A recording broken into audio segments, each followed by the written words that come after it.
Get the presentations going because I know a number of you are on pretty tight schedules, and we'll keep things moving. And maybe we'll leave the door actually open, Ivan, for a couple of minutes in case anyone drifts in, because I think there are a few people still expected here. Just to let you know, I'm David Blatherwick. I'm the Associate Chair of Graduate Program here in the Fine Arts Department. And I wanted to let you know, not that it makes much difference, but for the first time we're live streaming this set of presentations to our website. And so this is a bit of a test on that level.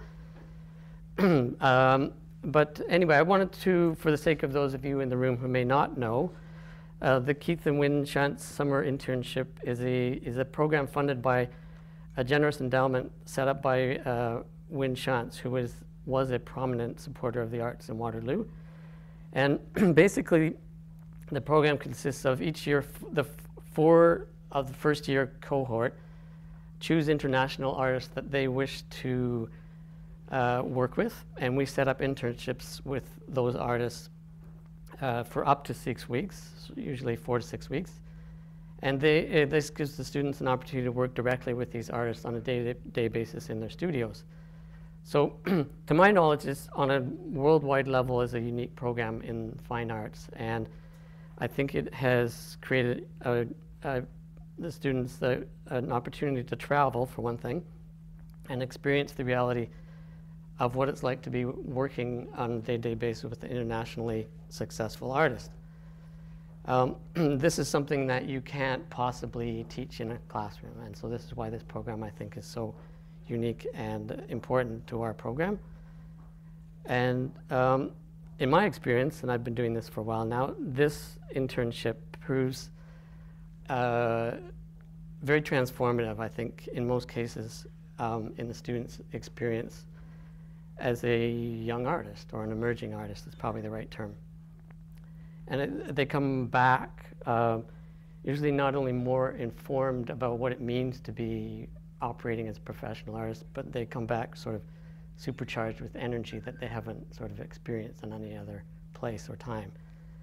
So it's a great experience. Certainly hearing about what they saw and experienced is fabulous from my point of view, and we're just trying to basically communicate that to you.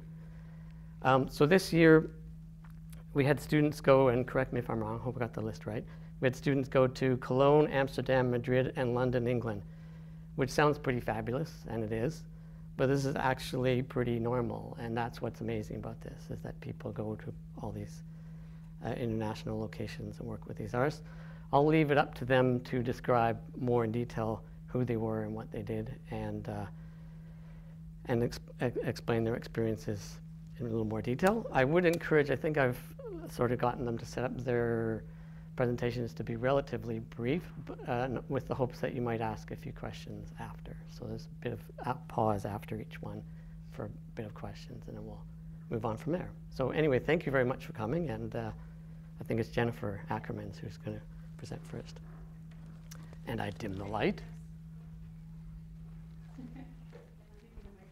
And I give you the microphone.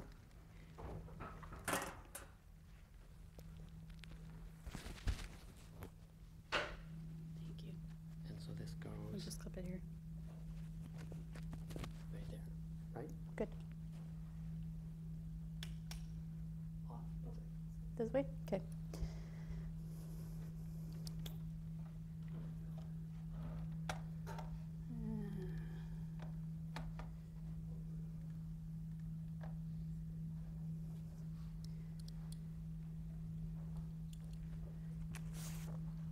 Do we have to have this off? It's a little dark. Turn it on a little bit. Well, it really blows it out on the stream. Okay. All right. My name is Jennifer Ackermans. I'm a second-year MFA student here at the University of Waterloo. For my Shantz internship, I went to Cologne, Germany this summer to work with Alexandra Birkin for 6 weeks. This is her studio. It's actually an old leather factory, so this is just the outside. All right, I'm going to pass around this catalog, which kind of shows a little bit about her work and the kinds of things that she makes. Alexandra Birkin was born in Cologne, but did her BA in fashion at Central St. Martin's College, College of Art and Design in London. She had a fashion label in London and has spent some time in Paris. In 1999, she returned to Cologne, and in 2003, she started a shop called Alex, where she made accessories. Eventually, the accessories stopped requiring the body, and that's how she found her way into fine art.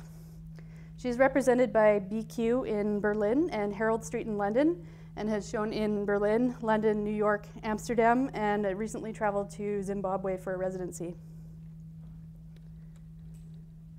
This is another studio shot. I chose Alexandra because her work is primarily sculptural, but comes from a textile background, which is similar to my own. Although her background is in fashion, I did my undergrad in the fiber department at the Alberta College of Art and Design. Materiality plays a big part in her work, which is relevant to my own. She works with many kinds of materials and often combines them in unexpected ways.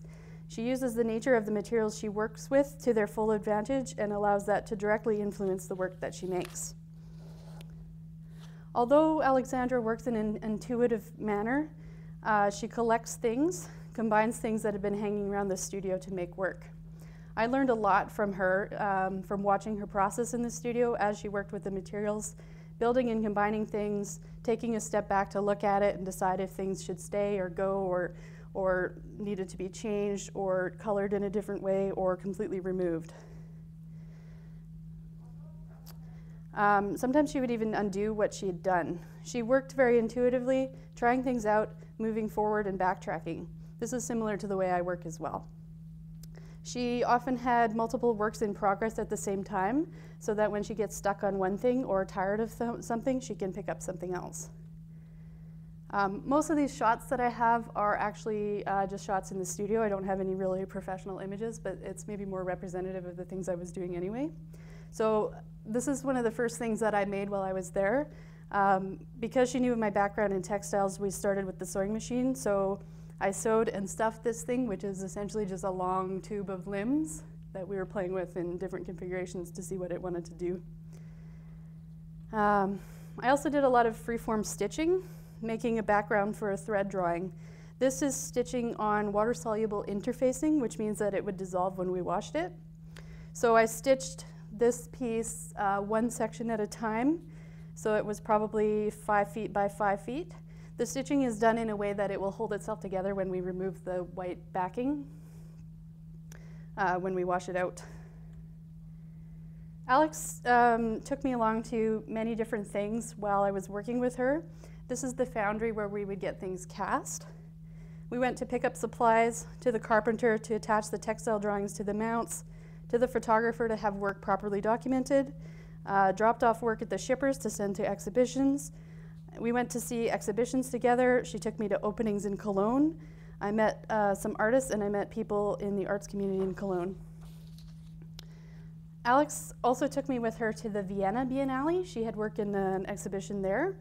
It was really interesting to watch her negotiate with the curator and the museum there because she wasn't happy with how the work was installed. I got to go to the opening for that show as well, and I shadowed her to the events for the artists of the Biennale. This is some of her work. So these are, it's actually a jumper, like a sweater, that she's casted in bronze and patinaed. All right. The real value of the internship, in addition to seeing how Alex managed the day-to-day stuff, was all of the conversations that we had.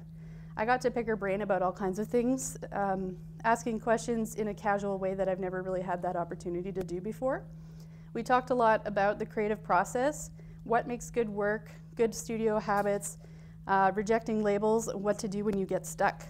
She told me a story about her friend, Rosemary Trockle, whose advice to her when Alex was stuck was that Rosemary said that she should remake older work because it's not going to come out the same way anyway, and you will pick up threads that maybe you didn't follow the first time around. By the end of my time with Alex, we were working pretty well together. We spent the last couple of weeks cutting this mannequin pattern out of the lead sheeting that she'd bought. The lead sheeting was 1 millimeter thick by 1 meter long by 10 meters long. It almost looked like fabric, which we had originally planned to cut this mannequin pieces out of and sew together to make a full body form, but soon we realized that that wasn't feasible because there was no way it was going to go through the sewing machine. The lead, every time you bent it, you'd get a crinkle in it that would, it was kind of permanent. So we did a lot of problem solving with that, figuring out how to attach it because we couldn't put it through the sewing machine, so rolling the edges. And I actually taught her how to solder, so we were soldering the edges of this to get it to stay together. Yeah, we manipulated the forms, allowing the material to tell us what it wanted to do, and I learned a lot about lead. It's a really seductive material, but dangerous. The internship also allowed me some other opportunities besides what I got out of working with Alex. I learned about a different culture and a different attitude towards the arts. This is another picture of the lead suit. And you can see there was some places where there's no way we would get it closed, but that was kind of okay. It kind of turned into a shell almost. All right. My work personally is mostly about home or longing for home, so traveling was useful. Sometimes you need to go away to learn about where you're from. So I learned a lot about my own concept of home, what exactly it means and how it's changed. In a way, because I was traveling to other places in Europe as well, Cologne became a kind of home while I was there. I was able to go to the Netherlands, where my family is originally from, so that was interesting for my own work. Yeah, learning a little bit about my ancestral home, which was Holland, where I always have a soft spot for, but it'll never be a literal home for me. So these are a few of my sad selfies taken on my internship. They're not meant to be taken too seriously. Also, thanks to the internship, I got to see some exhibitions that I wouldn't have gotten to see in Canada. This is Marianne and I at the Venice Biennale. This is actually a photograph of the BGL exhibition in the Canada Pavilion, where they'd set up a Montreal-style dépanneur. It was a little slice of home away from home. So that's it. Thank you.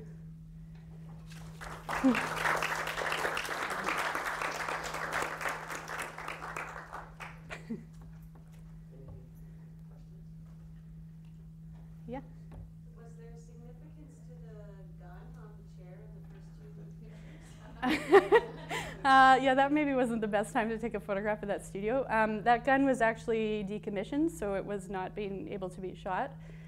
So she was thinking about slicing it in half, as she had done with some other things that she'd been working on, and putting it end to end in order to make it impotent. So it was just something we were working on. So. Oh, I was just wondering, because it seemed like we got to work with a lot of different materials. Yeah. And kinds of ways of working too, like from stitching to soldering to drawing. Mm-hmm. I'm just wondering if there was any of those threads that you're maybe interested to kind of take up in your own work. Well, you were like, oh yeah, because I know some of that existed before coming here. I'm just wondering if you're like. I do that anyway, though. I pick up whatever I find useful to what I'm making. So, Right. yeah, I learned a few new techniques, but yeah, most of it just kind of goes into my repertoire, and it will come out when it's useful to me. So, yeah, it was really reassuring to see how she worked in a similar way to me, because I sometimes think that I should stick to one thing or something, you know, but it's maybe not necessary. Yeah. Have you found it more difficult or easier to keep working in your studio now that you're back here? I was really itching to get back into it when I got back, so I've been working ever since. It was good. It was good for me to miss that space a little bit. Yeah. Yeah. I was just wondering about, like, when you went to shows and you said that you watched her negotiate with the curator, like, those type of experiences, what did you think you gained or learned from them? I guess, like, just to be exposed to them is interesting enough, but did any of that sort of allow you to, like, take it in and for the future? Yeah. Learning that it's important to be diplomatic, but also to stand up for how your work should be shown. The Vienna Biennale was interesting. It was the first year that they had done it So there was, I think there were 7 or 8 venues across the city that had exhibitions going on, but maybe because it was the first time they had done it, I think they were a little concerned about it not having enough bang to it. So they had 3 or 4 pieces, sometimes 5 pieces from each artist, and it was just too close together. So negotiating that, you know, Alex really wanted her work to have a little bit more space between, and the museum was like, well, you know, we'd love to do that, but fire regulations, and, you know, so yeah. Yeah, so being diplomatic, but also having to stand up for, or being able to stand up for what your work should be in those kinds of spaces is important. Sarah? I'm just curious about the outcome of that conversation. So did she get the space that she was looking for? Did they remove a piece? Yeah, they did. They removed a couple of pieces, so yeah.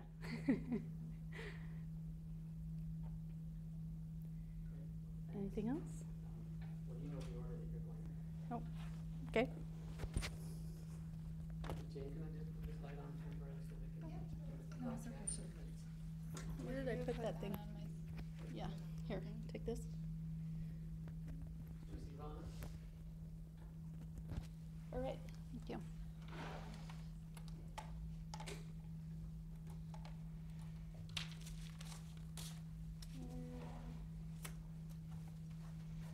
Where did that catalog go? Are you done? Thank you.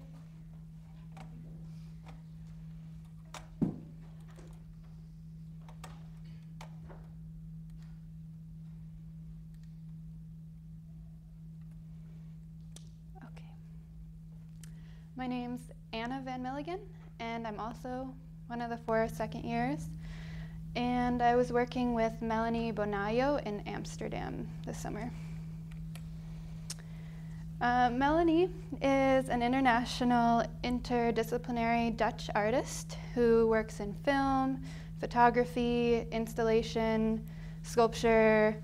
She has a lot of publications and a band, so she pretty much does everything. She works collaboratively a lot with other international artists, and conceptually she focuses on gender, sexuality, the environment, animal rights, human rights, and in that sense she's a bit of an activist. When I was researching artists for the internship, I found Melanie in this book, Art and Feminism. And I chose her largely because of her conceptual emphasis on gender and femininity, as my own practice focuses on those things, as well as domesticity and value. So this was the first project of Melanie's that I came across in my research in that book, called Furniture Bondage. And I was also intrigued by Melanie's use of the human figure, and particularly how she incorporates the female body, as that's often sort of a problematic area to venture into. So these are just a few pictures of a project that she did in 2009. So coincidentally, the first project that Melanie asked me to work on when I arrived was a magazine modeled after a similar design to National Geographic magazine. And it's a compilation of, I'd say, like 1,000 images, which had been selected from thousands of images, all found on the internet, and then arranged in this magazine alphabetically by category. So it's called Non-Human Persons, and then each spread or page within the magazine is a different category, like animals and boxes, animals and hands, animals and fences, things like that. So she had me spend some time researching, meaning finding those images online. And in the end, I was able to contribute to the page called endlings, I believe, which is sort of a faux scientific word for the last surviving animal, individual animal of a species, as well as animals in depression, animals in grief. So this book went to press shortly after I arrived and was exhibited for the first time at an exhibition towards the end of my trip. She also did some interviews with experts in other fields. This guy is an ecologist who also taught some art theory classes when Melanie was a student at the Rietveld Academy in Amsterdam several years ago, and so she interviewed him about a recent book or article that he published about the reintroduction of wolves to the Netherlands and whether or not that's a good idea. So that's her interviewing him and showing her the progress on the book. The next thing that I helped Melanie with was completing her film called Night Soil, Economy of Love, which was about sex workers. And these individuals participated in sex work voluntarily with the idea that it could be an empowering and liberating experience for both the sex worker and the client. So the way the film looks is there's oftentimes some sort of imagery and then a backdrop of an interview with the sex worker. So this was the final scene that I was helping with for that film, also to be exhibited at the end of the month. And basically I was just there to wrap the box with wrapping paper and also oil the vegetables and hand them off just as like another pair of hands. I also accompanied Melanie when she went to the gallery to sort of sort out some of the details of how her work would be installed for the exhibit opening. And that was a kind of cool experience because the man who worked at the gallery and was to help with the structure that she wanted to build in the gallery lived in a sort of alternative community in Amsterdam that you ordinarily probably wouldn't stumble upon as a tourist. So we biked there, and some of the people are living there as squatters, and then some own the space, but the structures that they live in are repurposed, like shipping containers and so forth. So on the right there is an image from the inside of this guy's house. And we just talked about what this structure was going to look like. And then I helped a little bit as well with gathering the materials, so picking up the paper that Melanie wanted to use and then covering the bamboo structure. And I think at this point in Melanie's career, she's more interested in working a little bit more spontaneously and just letting whatever happens happen. So that was an interesting experience for me to just be thrown into someone else's improvisation, I guess. That's another shot. And then this is a few images from that opening. And I got to help with constructing these masks. And then I was also part of a small performance of just wearing the mask in the gallery and serving the guests wine and sort of interacting with them on a small scale there.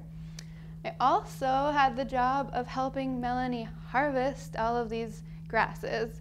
So if you see the picture in the lower right, I have a video of it, but I can't show it to you. I managed to document this from my own bike with a similar bundle, if you can imagine. So it wasn't easy, but I thought it would be worth it to get that on tape, because when is the next time I'm going to bike across a city with that much weeds? And this is more from that exhibition. Again, that's the film night soil from within the structure. Meanwhile, Melanie was working on a sort of longer-term project called Progress versus Regress, where she was in general interested in how technological advances over the last 100 years are affecting social relations and interactions and just relationships in general. But like I said, she's more interested in long-term, unpredictable projects, so we weren't sure exactly where it was going, but it at least started with visiting this house for elderly people, all of whom had some sort of creative or artistic bent, whether they were artists or dancers or singers or musicians, and she would interview them and film the interviews. This woman is apparently fairly well known in the Netherlands as a singer and actress. I also had an opportunity through Melanie to participate in an art festival, just without her, but in collaboration with one of her artist friends. And that was in Friesland, which is in the north of Holland. This friend was creating this geodesic dome or sauna in the middle of a field in Friesland. And he was one of other artists participating in the festival, but he had asked if Melanie knew any artists who'd like to contribute to or collaborate with him in this project. So that's the dome from the outside and the inside. And I wasn't really sure what to do because I don't do a lot of performance whatsoever, but I made some nails, like about 50 nails covered in hair, and then I invited anyone who was willing and who came to the sauna to have those applied. So that was kind of cool. There were a couple other performances that happened, just a lot of projects culminating all at the same time. So this was at a music festival. A lot of times Melanie would ask me to document or record what was going on. It was a really cool venue. It was a natural history museum, and I helped Melanie again with collecting the grasses and making costumes.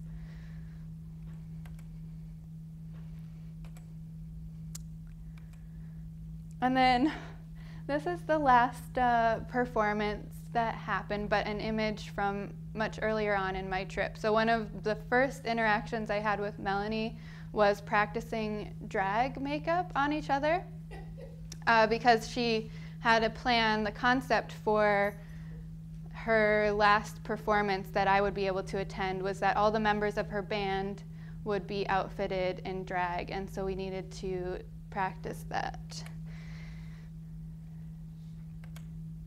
And so this is some of my handiwork. Nice French braid. And also in the lower right is sort of a Dolly Parton vibe was the intention. So this was actually my last night in Amsterdam till about 4 in the morning, and then I had to hop a plane and go back. So it was a nice end to the trip. And I haven't talked a lot about what I learned, so I came up with just like one main thing, but that was very significant to me, which is that in spite of Melanie's like human flaws, you know, failure to organize something properly, or just getting tired, or just not seeing the project through exactly the way it had been intended, and nevertheless, she's still very successful, and she still gets so many projects done. She's very prolific. And so I was just thinking about why that might be, and I think it's just she's a very determined and driven person who never really questions why she's an artist, and that was a major takeaway for me since coming into the experience and seeing Melanie or artists like Melanie from a distance. It's a little bit intimidating, and they seem so perfect, and like that's why they're successful, and I don't really think that's why. I think it's her uncommon determination and drive, and so that was a relief and encouraging to me.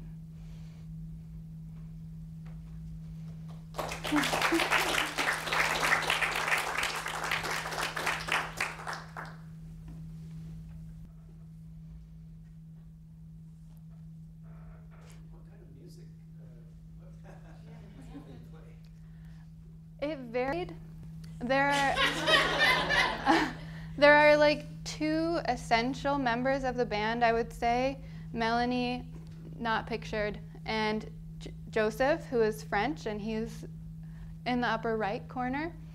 And they're sort of the main creative voices behind the project, doing both costumes and music. But because the band members varied from performance to performance, that would change whether it was sort of ghostly and like mellow, or if it was a little bit more upbeat, like this performance.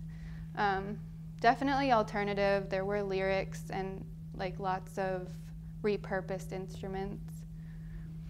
Mm-hmm. What were they called? Zaza Zozo?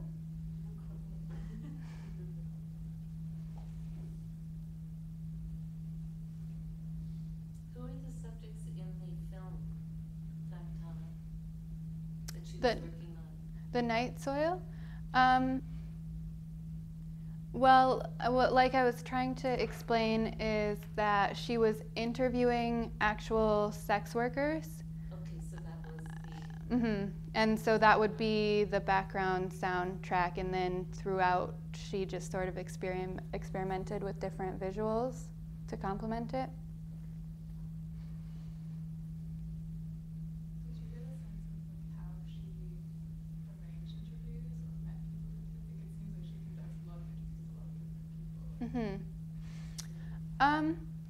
It seems like at this point in her career, again, she's been making art for maybe like 15 years, I think she said.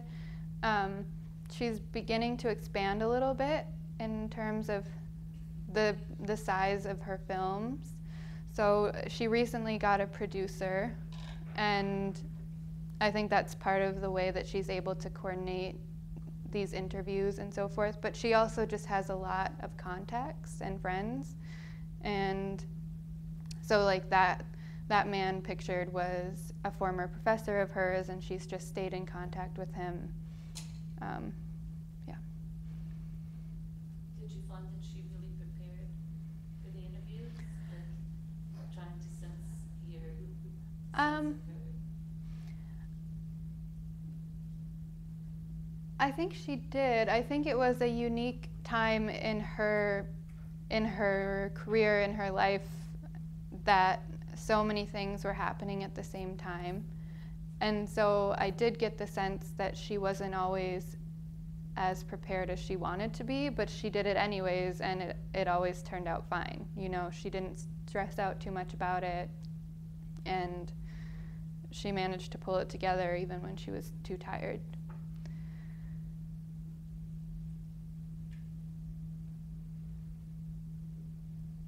Thanks.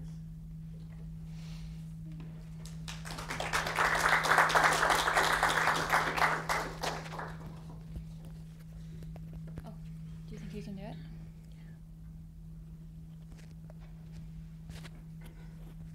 Okay. Oh, I'm this little Mikey guy.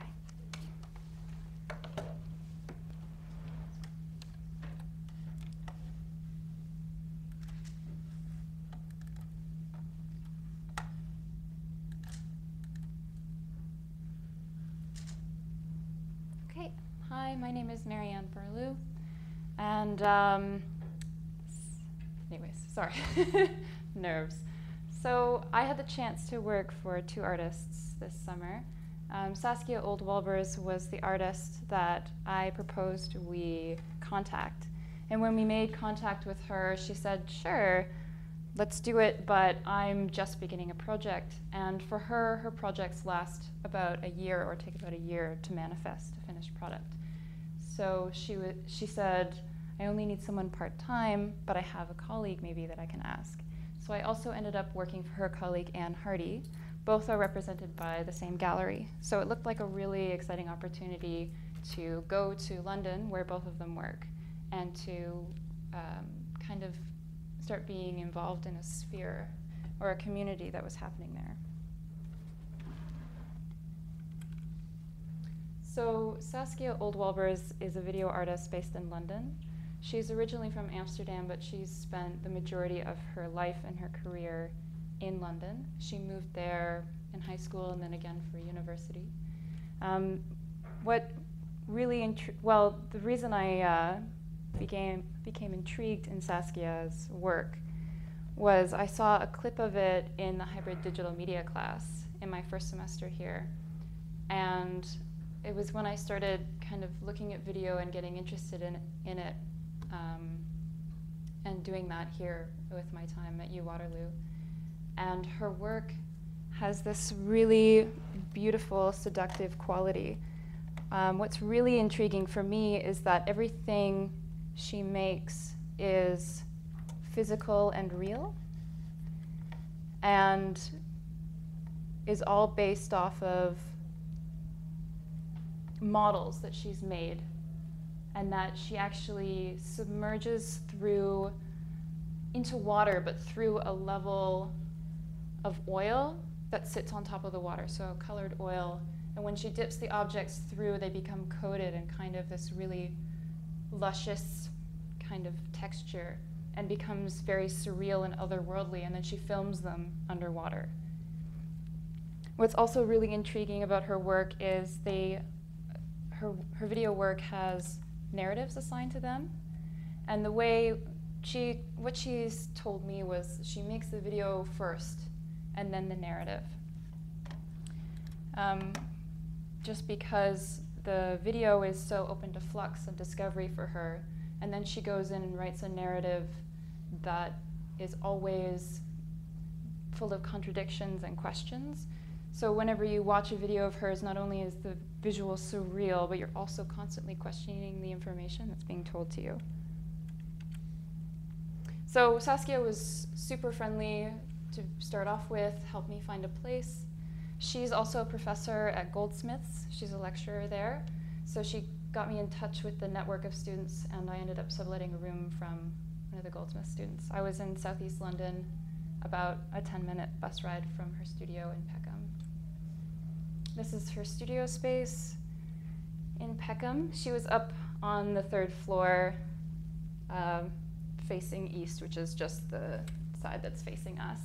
Space Galleries was just a big complex of artist galleries, so it was really comfortable to be there and see all the artists working in the workshops there.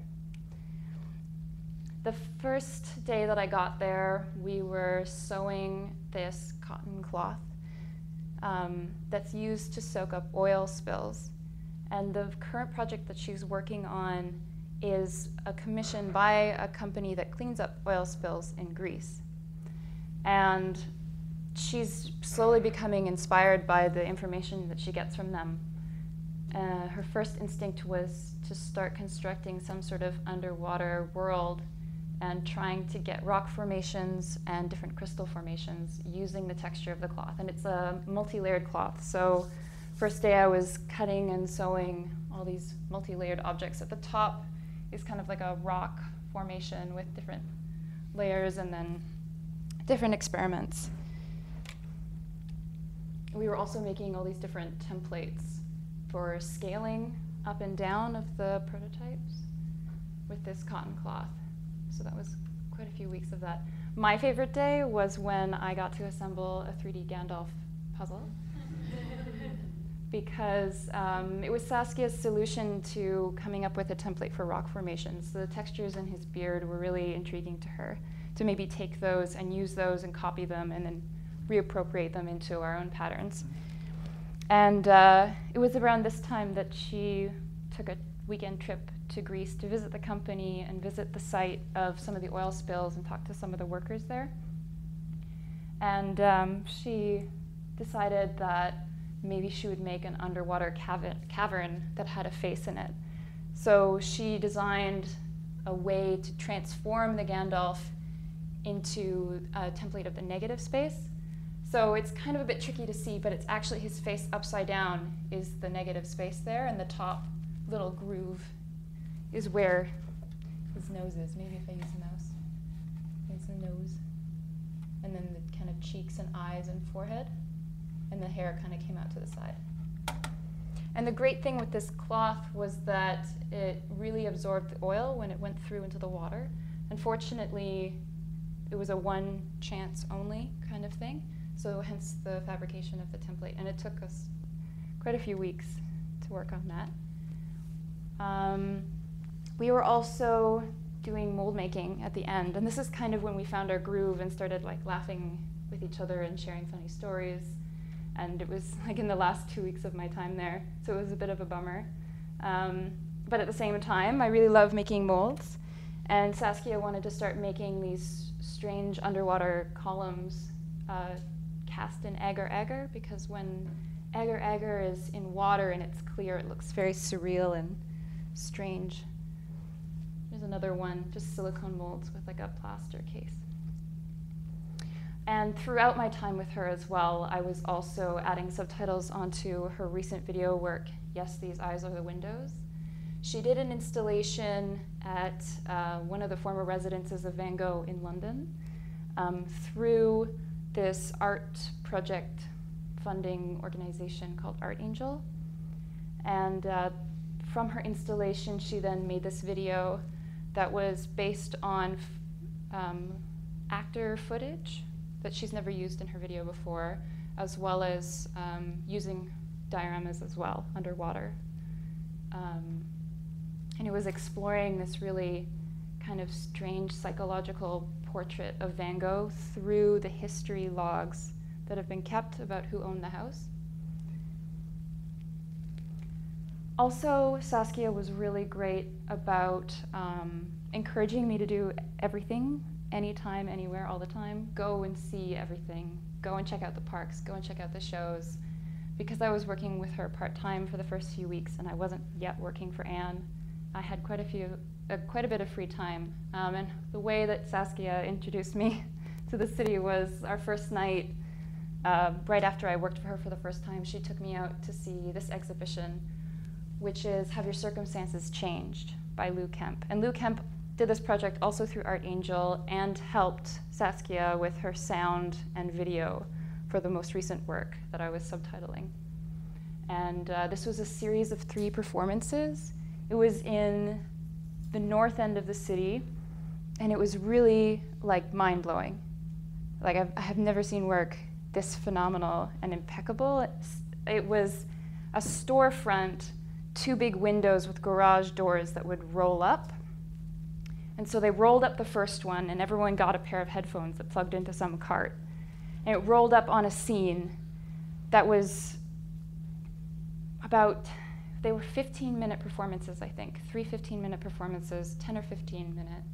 And they all starred an older man, an older white male in retirement, was looking after himself or was in an old folks' home, versus this kind of sprightly child character that would kind of magic their way into the scene and be helping the older man or harassing him in some way. And it was all very comical, but also very serious and profound. And it was all live. So like the first one, they had kitchen cabinets that you'd open 1 second and it would be full of mugs, and you'd open it the next second, it'd be full of dirt spilling out of the window, and there'd be rumbling coming through. It was amazing. So 3 different performances. And we also checked out the Karsten Haller retrospective at the Hayward Gallery. And this is me in the upside down goggles, which switch your view so that you see the upside down of what you regularly see. And we were out on the rooftop and trying to walk. It was like you ended up just walking like a penguin because you couldn't get anywhere, because you didn't trust any of your footsteps. So that was really fun. It was really amazing to go with her to these exhibitions because it was kind of like a secret.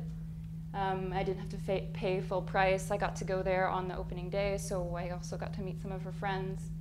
And also just getting to witness the institutions and the types of spaces and the quality of the spaces that these artists were working in was also really phenomenal compared to like our usual kind of conservative Canadian attitude. Come on, go back. Okay. So I also kind of tagged along with Saskia to Brighton one day. This wasn't an official work day, but she was invited by the University of Brighton to go and critique some video work for the undergraduates there. She was also invited was Andrew Cotting, who does documentary-style video work, mostly in Britain. And so I got to meet him and hang out with the students and go for drinks, but I kind of ran away and checked out Brighton, which is adorable. Please go. I also was invited by Saskia to check out the Goldsmiths BA and MFA final shows. The pictures I have are of the BA exhibitions, but it was phenomenal how much space they have and how much student work. Pretty much everyone had their own space to do a full installation. I thought this one was super fun and playful. And it was like you entered the bottom space and you got like a wristband and you could poke your head up through that grass and play with those colorful balls. It was like a strange dream world. And also, they have a church on campus, and in the basement of the church, this guy was playing these metal instruments, or metal sculptures that he made and transformed into instruments. And it was really like ethereal and vibrated through the space amazingly. There was also like someone did a musical performance, like a pop music show as part of their work. It was endless, too much. So on to Anne, really quickly, but without further ado. I started working for Anne at the end of June. I was in London for 2 months. I actually ended up being there for 8 weeks instead of 6. Anne is an installation artist now, but she first began doing installations and exhibiting that as photographic work. Now she does the installations themselves that you can inhabit and explore for yourself. Her work is also based in sound now. She's really involved in making and patterns of making and the way that things are made as a language itself. And so a lot of her sound work, or her primary sound work, I should say at the moment, are mixed recordings of making and making of the objects in the spaces that she installs in that are kind of remixed in a way that sound like a language or some sort of code. So when I arrived on the scene, Anne was preparing for an exhibition at the Institute of Contemporary Art, the ICA. That's in central London, like a quick walk from Buckingham. And it's a rehashing of a project that happened back in 2000 of 50 weeks of 50 artists. And she was part of that 50 weeks with 50 artists back in 2000. And so the ICA wanted to repeat that 15 years later with the same artists. So Anne had a week-long installation that I was helping her start photographing for and arranging objects for. Our first day together, I came into the studio, and it was in the middle of a meeting with Oxford Galleries, which she's exhibiting with actually this month. And then it quickly transitioned into putting away the supplies from her recent installation and experimenting with concrete. So Anne has an amazing studio. It's like a converted house. Actually, it's a converted old bowling alley, but for us, it's about the size of a house. And she's got a downstairs for material investigations and an upstairs for office work and a kitchen. And it's just down the street from a building supply store. So we went down the road, got some board, bought some concrete, and came back and mixed it, and just started kind of throwing it at the board and listening to it and seeing how it reacted to that kind of action. And what was really fabulous about working with Anne, it was really interesting because both Anne and Saskia are very different. Saskia works on one thing for a very long time, very determined, but in a very determined way, and then it slowly evolves over a year, whereas Anne is a lot more spontaneous. So she was kind of like, hey, let's just do this thing. I think it might kind of be cool. And then her partner Angus is pretty much a permanent fixture in her studio. So she was like, this kind of sounds cool. Angus, can you grab the mic? And then it just turned into a recording session. So this is a nice photo of the ICA. It's that white building there, and the entrance is on the ground level. These are the install shots of the ICA. What happened was I ran away to Venice for the Biennale with Jen, and then got back at 2 a.m. and then slept until 8 a.m. and then ran to the ICA. And this is their studio space in the back. It's a bit of a special space, but that's Anne and Angus. And this is just their every hour photo log. What we ended up doing was laying carpet for the majority of the time. Anne seemed to already have a good idea of where all the objects should go. And the speakers. Final look by Anne, and then the opening. And these are just the final shots.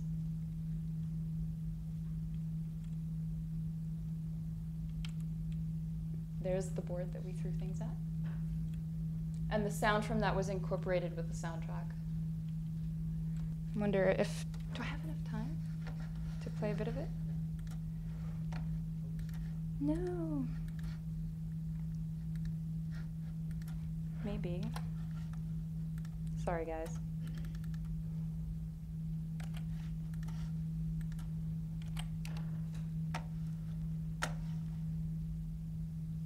There's also an interview with Anne on SoundCloud. Will I get audio through this? Oh, good. If I don't, that's fine. I will abandon. Well, then try the volume right on the keyboard first. No. Okay. I think you just have to do it Underneath. Oh, you're right. yeah, you just have to make sure it's on. Okay. I don't think I have time to mess with that. However, it's there, and there is a link to it through the ICA website, which has everything that I just showed you. So sorry for the detour. Oh no. Sorry, I'm the worst.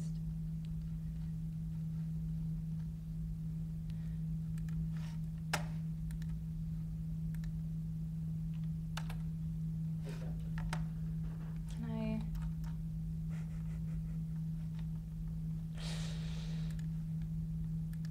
There we go. So I'll just go through these images again.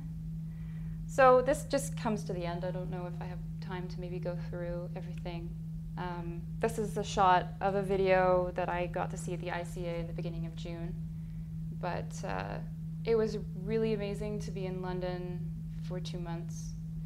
My time there, I spent as much of my waking hours going and seeing exhibitions or checking out the parks or all the different markets that were available in London, and I still can say that I haven't seen everything. I also had the chance to go to the Venice Biennale and see all of the work that was there that I could possibly see in 2 days. It was also really amazing to work with 2 artists that are living off of their work in London and able to work and in a way that is exciting and new and fresh because they have the institutional backing. And the institutions in London for art were really eye-opening to me because they have the initiative and the interest to show really innovative work. Like I was at the Hayward Gallery seeing the Karsten Haller retrospective, and I don't think Karsten Haller is ever shown in Canada, but I knew about his work, so I was really excited to finally see it in person. And for the Hayward Gallery, they installed 2 giant silver slides that went from the top floor of the building all the way to the ground. And I just thought the AGO would never do that. Neither would the National Gallery. And just that's even a possibility there was really phenomenal to me and really encouraging, and it just makes me want to move to London, really. I also had really amazing roommates and got into life there really easily. But yeah. There's too much to tell. So any questions? I'm curious about the video work from Saskia.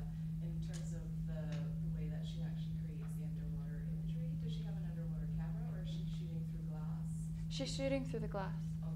So it's She, a tank or? yeah, she's got like these two. She's got a big rectangular tank that's like this tall and like this big, and then she's got a circular tank that, like two crescents that can break apart, and then she's got a little tank for experimenting in. And she actually has like rigs so that she can draw the camera along from the outside. Yeah, it's not underwater.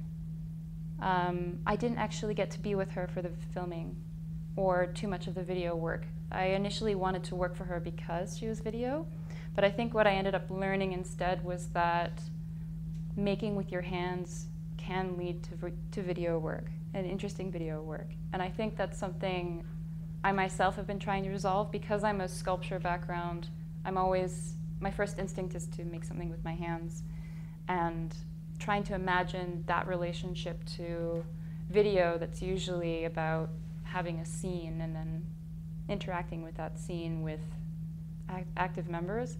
It was just a bit of a bridge for me intellectually, but I only really got to work on subtitles with her. So do you know if the negative gag roll, if that held together, did it work, or because you said she only had one shot with No. once you constructed it? Actually, I should probably email her and ask her that. I've been meaning to do that to see if it worked. Yeah, I'll keep you up to date on that. Any other questions? Thanks, Marianne. Okay, yeah.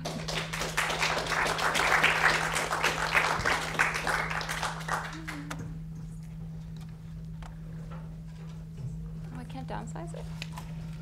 I'm just gonna have to close it. Okay. How do I strap this onto me? I'll do it. Okay. Here, can you hold this?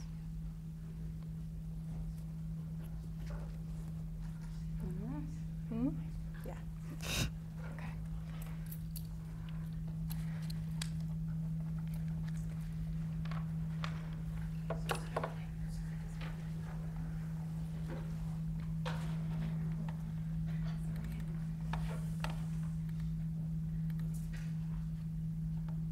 Okay. Hi, everyone. My name is Veronica Moravsky. Thank you for coming today to watch our presentations. I didn't know how formal this was going to be, so I kind of formulated a little script, so bear with me. Maybe following this thing. So this summer, I was lucky enough to get the chance to work with Simon Edmondson, a British figurative painter based in Madrid, Spain. Edmondson was born in London. He received a master's at the Chelsea School of Art and continued his education at Syracuse University in New York. Simon has been living in Madrid since 1991. He currently shows for Europe, in Switzerland with the Dietzheim and Maffei Fine Arts Gallery, and in Madrid with the Galleria Alvaro Alcazar.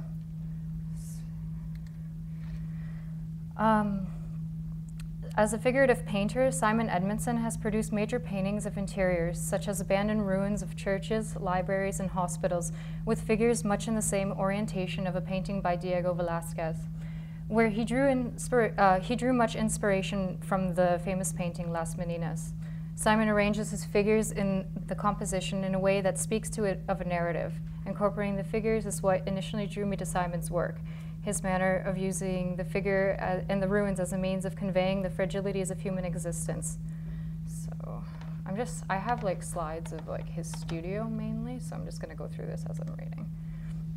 So my time with Simon was hands down one of the most valuable and mind-opening experiences I've ever had in my life. Not to sound cliche, but the amount of information I gained in order to establish a professional artistic career is far beyond my years.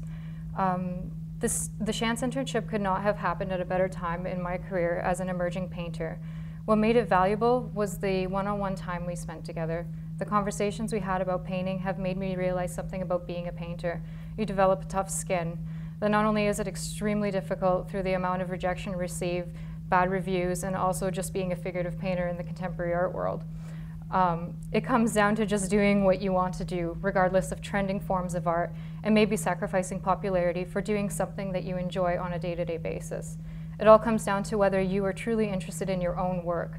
What Simon told me was that when it comes to a point where you have to find a part of yourself to insert into your work, or else it's empty, it's not interesting, it lacks character or relatability.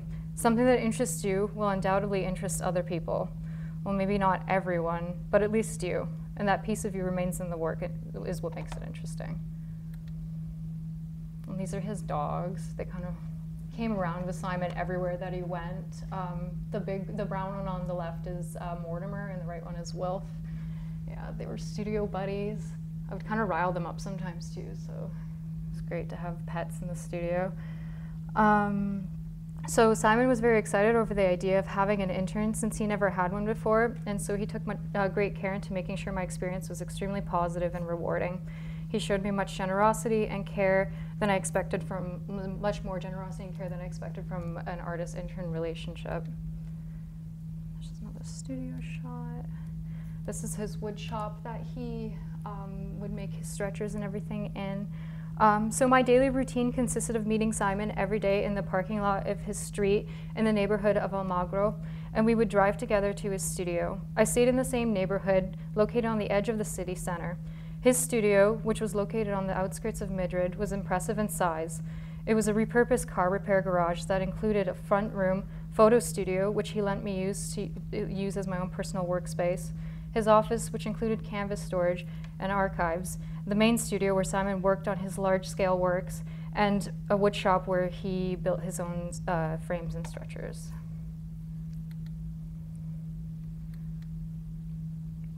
So, let's see.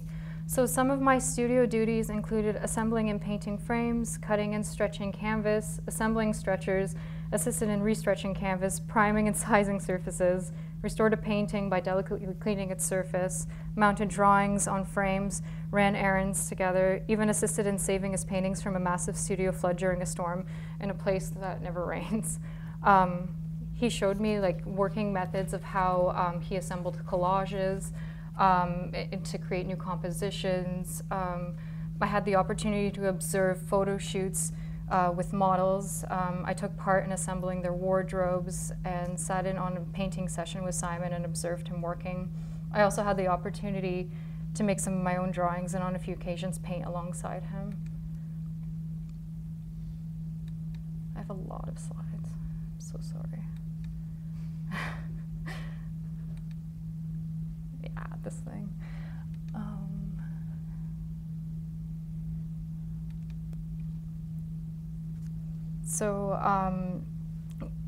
We went to visit Simon's gallery, Alvaro Alcazar, where he introduced me to his collector and representatives, and he showed me the business side of being an artist, selling, transporting, and managing his paintings.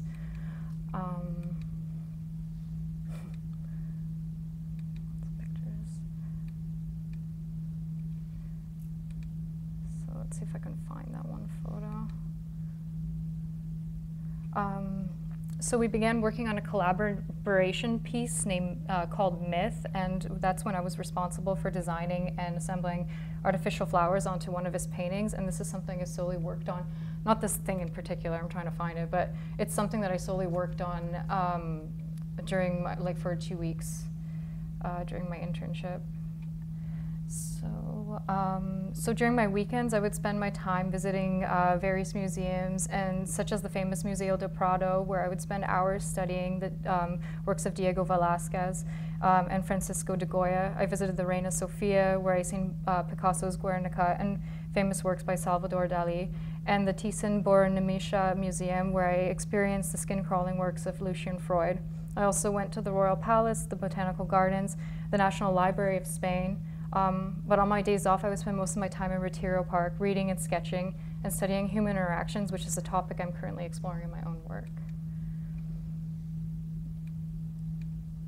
So this is just like, he built this with cardboard as like a prop for his paintings, and he actually like made it himself, like to like scale size of a door from a historical painting. I forget the title of it, but he's been using these little backdrops. Behind that curtain is actually one of his larger works, but he wouldn't dare let me photograph it, even though I asked. Please. So he was kind of very shy, and I found that really interesting that we had a lot in common in that sense, is that he was pretty shy about a lot of his work and working methods.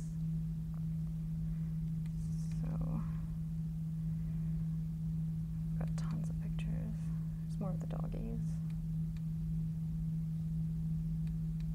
So these are some of the frames that I assembled myself and painted for Simon so that he could mount drawings onto. This is the painting that I cleaned for him, which turned out to be pretty cool. So this is the collaboration piece. I finally found it. So I began by sort of mapping out like a design onto the painting itself. There is a plastic screen that you can't see, like a transparent plastic screen that you can see or can't see on the painting itself that I stuck Post-it notes to sort of like work with a design. So this is my workspace that I had all to myself. So then you can tell that I began like constructing the artificial flowers onto a chicken wire frame. So these are the artificial flowers. And that's kind of what it looks like at this point in time. So Simon understood how difficult it was for someone to adjust to a new language and culture, and he wanted me to experience more of Madrid's artistic scene. So he introduced me to Pablo Garcia, a talented young painter in Madrid who works as a studio assistant for another painter, Jorge Diezma. Pablo and I became very close friends, and he showed me around the city. He brought me to all the hip locations, such as the creative countercultural district of Malasaña, where locals hung out, to experience the cultural side of Madrid outside of the tourist-centric locations. We went out for tapas and cervezas on numerous occasions, hung out in Retiro Park. We went to openings together, visited an open studio event where I met many young artists working in Madrid. We went to see a contemporary flamenco show, which was basically an infusion of flamenco, ballet, and Broadway. And we also went to watch the National Youth Orchestra at the Auditorio Nacional de Música de Madrid, where they played a rendition of Tchaikovsky, which was really nice. I just have so many slides, that's why it's taking me so long to get to the points that I'm talking about. But so this is just kind of like an idea of how he would set up like his backdrops, and when he had the model sessions, they would sort of pose. So I got an action shot of him working. So he dressed the woman in like an old-time nurse's uniform, and he was using that as her as a model, which was nice. So this is Retiro Park. I would spend a lot of time here. This is the Royal Palace, one of the government buildings. I think this is City Hall. This is me and Pablo going to the flamenco show. That's us at an opening. And so this is like kind of towards the end when we were actually attaching the piece onto the painting. So we were kind of just nailing the sides of it and assembling it. So that's how it turned out in the end. And he even let me sign it too, before his name, which is really cool. Yeah. And then we put a plexiglass covering over it, which was it was kind of like a larger frame, so then that way the three-dimensional flowers could fit in there without resting against the plexiglass itself. So it turned out pretty cool. So this is just the tag on the back, which he included my name and his name, which was pretty cool. And there he is. And there I am. So the Shantz internship was a way of realizing the true potential of establishing an artistic career. Since my time in Madrid, a major thing I noticed was my confidence in the studio has changed for the better in both subject matter and technique. It opened my mind to the inner workings of an artistic career and the possibilities of relocation. What the internship gave me that school could not was the ability to gain first-hand experience that involves a more experiential form of learning, through observation rather than instruction, through trial and error, through deep and casual conversation, made it seem like a much more attainable reality. The Shantz internship also gave me the ability to travel to London and visit the National Gallery and the Tate Modern. Without the internship, connections I've made in Madrid otherwise would never exist. I feel extremely grateful for this opportunity, and I wish more artists were able to experience it. So that's all.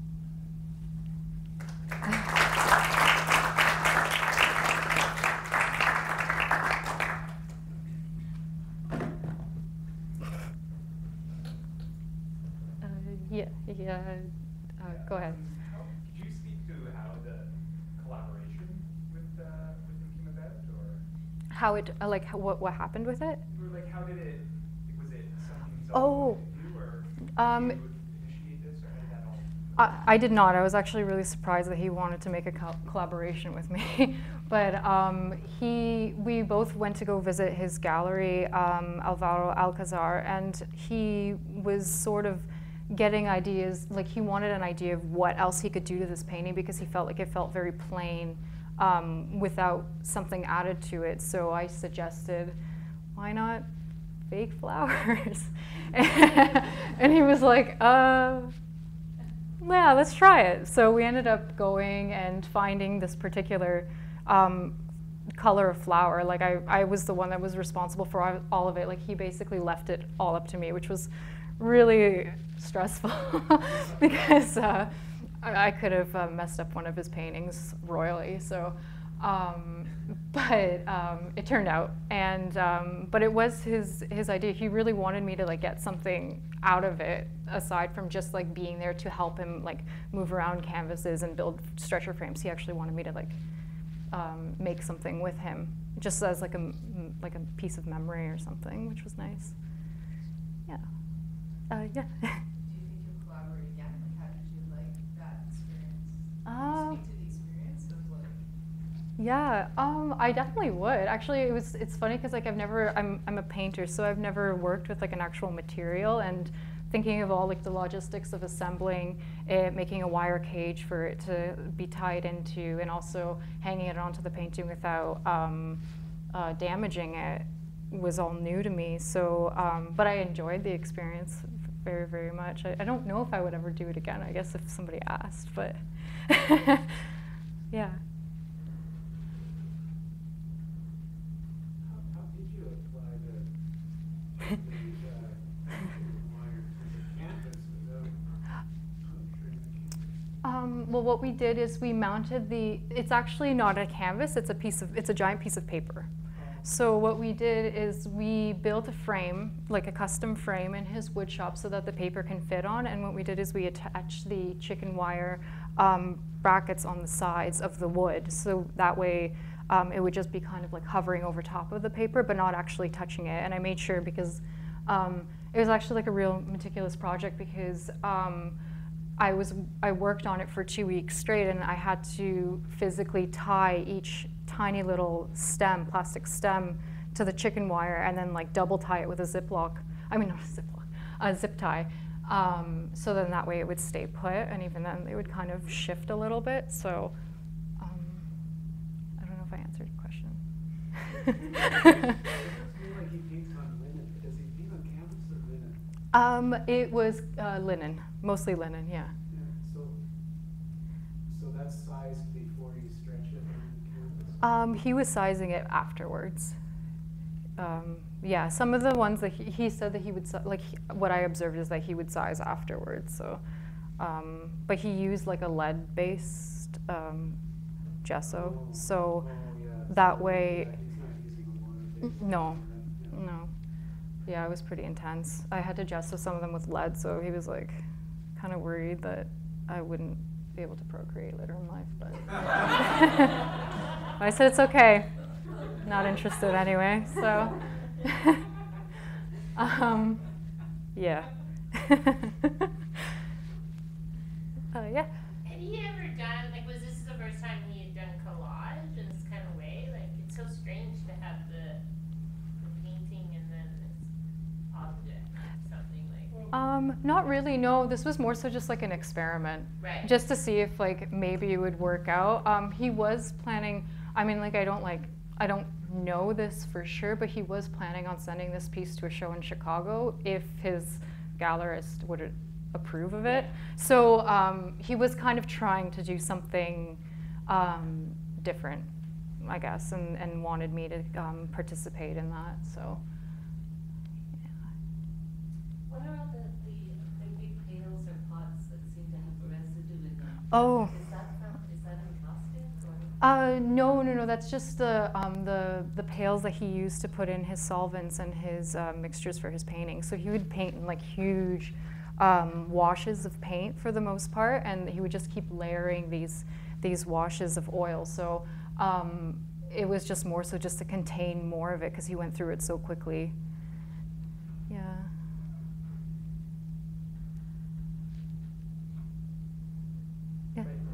Thanks, Connor. Thanks.